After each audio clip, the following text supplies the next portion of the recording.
While most blatantly an attack on Ukraine, the Russian aggression is also an attack on the 30 nations that make up NATO, the North Atlantic Treaty Organization.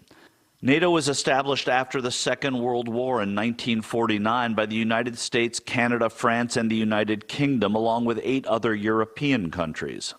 The organization's hallmark is a, quote, collective defense, but it does have a military component, and that facet of the now 30-nation collective is alleged to be a motivating factor for Russian President Vladimir Putin as he orchestrates the military offensive in Ukraine. We are facing a new normal in European security, where Russia openly contests the European security order and uses force to pursue its objectives.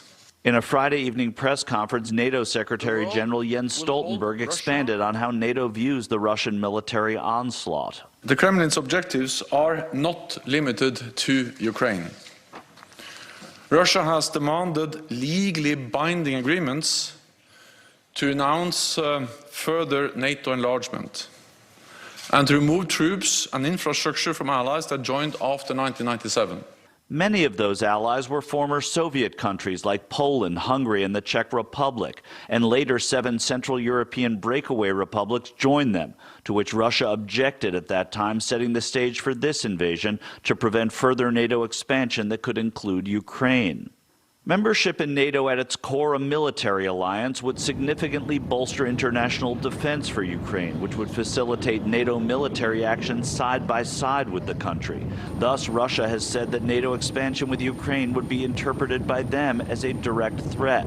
And though not a NATO member and not seeing a NATO military presence on the ground in Ukraine, as in other NATO member countries in the region now, since 1992, Ukraine has had an official partnership with the organization. Stoltenberg saying that they treat that partnership seriously. An attack on one will be regarded as an attack on all.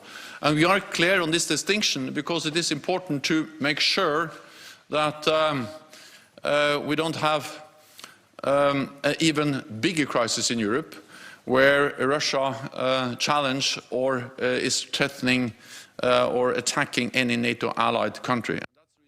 And what Stoltenberg is saying is backed up by the fact that NATO is also positioned to not go into Ukraine because they do not engage in any warfare, Rudabeh, even defense warfare, unless it's one of their own member states that is attacked. Ukraine still, maybe on the cusp of becoming a NATO member, not yet a NATO member. And this is really the thrust of what is going on in that part of the world right now. Rudabeh.